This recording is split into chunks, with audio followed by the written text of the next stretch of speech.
Physiologically, one important aspect of you is your heart, the pumping station for your blood circulation which pumps life across the body. If this one thing doesn't happen, nothing happens. This starts from left side. So we told you, in India they have told you, when you wake up, you must roll to your right side and get up. Have they? Left side, if you roll and get up, bad things will happen to you. Did they tell you? Bad things are not about that. When you're in a certain state of relaxation, when the body is in a relaxation, the metabolic activity is low. When you get up, there is a certain surge of activity. That's why they told you in India, see, all these things are built into your life which you're throwing away. The whole science of living has been built into your life. They told you in the morning before you wake up, you must rub your hands together and see like this, huh? Not see like this, you must place it upon your eyes. You do this, you will see God. It's not about seeing God. If you rub these two things together, all the nerve endings, there's a heavy concentration of nerve endings in your hands. If you do this, the system comes awake immediately. You're feeling asleep, you're feeling sleepy, just do this and see. Everything comes awake.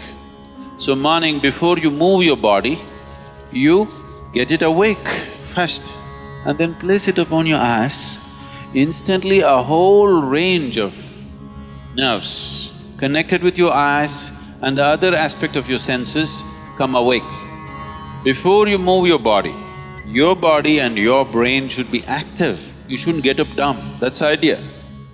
Understand? So you do that and then roll over to your right and get up.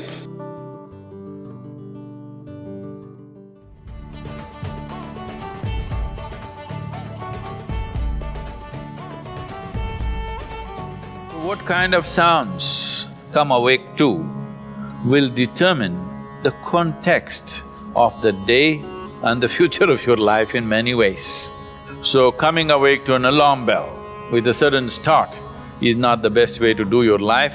It is best that if you need a certain amount of if your body right now, because of the kind of food that you consume and the kind of thoughts and emotions that you process within yourself, accordingly and the level of vibrance that you have managed within your body will determine how much sleep you need. Let us say you need let's say you need 8 or 12 hours of sleep. I was saying the wrong number Whatever amount of sleep you need, you know how much you need. So you go to bed early enough so that you come awake naturally. If you're coming awake naturally and suppose you have a doubt whether you will come awake or not, if you have a certain chant, if you've identified one of the Vairagya chants, you can use it.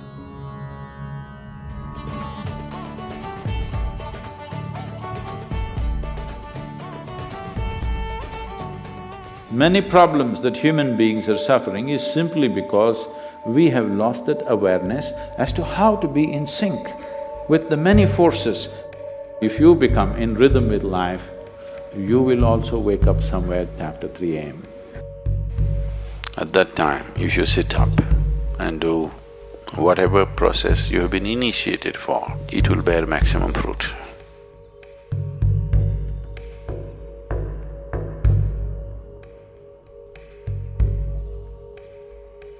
In the way the planet is spinning and what is happening, something very fundamental changes somewhere between 3:20 to 3:40.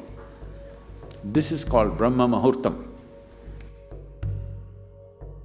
This is relevant only up to 33 degrees latitude. Your system, human system, functions in a certain way. It is a possibility. So, there has been an awareness about making use of this possibility. Your life is a product of many things that we call as the universe, many things that we call as existence. So, we are a consequence of a certain phenomenal happening that we call as cosmos. We are not an individual existence. So when you get in sync, certain things will happen. All the many ailments, many problems that human beings are suffering is simply because we have lost that awareness as to how to be in sync with the many forces which are making us who we are. So yoga is to bring that sync so that you are in rhythm with life. If you become in rhythm with life, you will also wake up somewhere just after 3 a.m. If you're conscious, suddenly a certain spark of aliveness will happen within you. Even if you're in deep sleep, you will come awake. This must happen to you. This means you're falling in sync with it. You're falling in sync with life.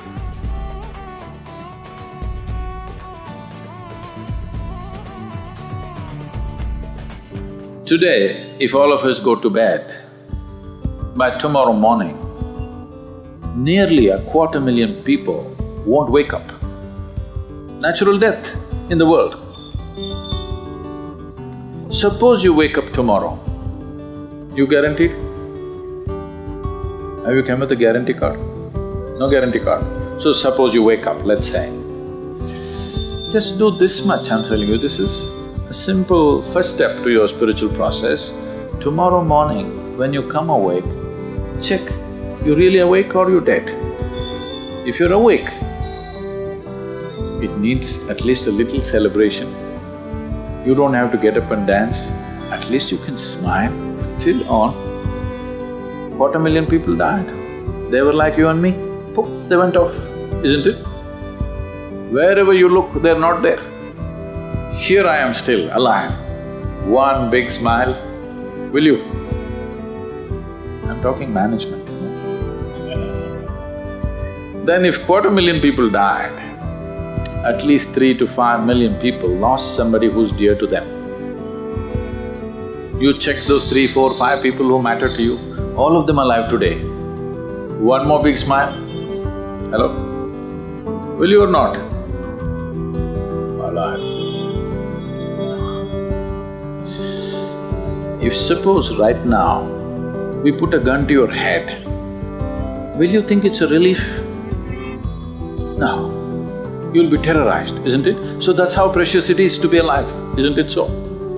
That's how precious it is for you to be alive. So tomorrow morning, 250,000 people died overnight, but you're still alive, does it not at least deserve a big smile, I'm asking you? And all the people who matter to you are all alive today. One more big smile?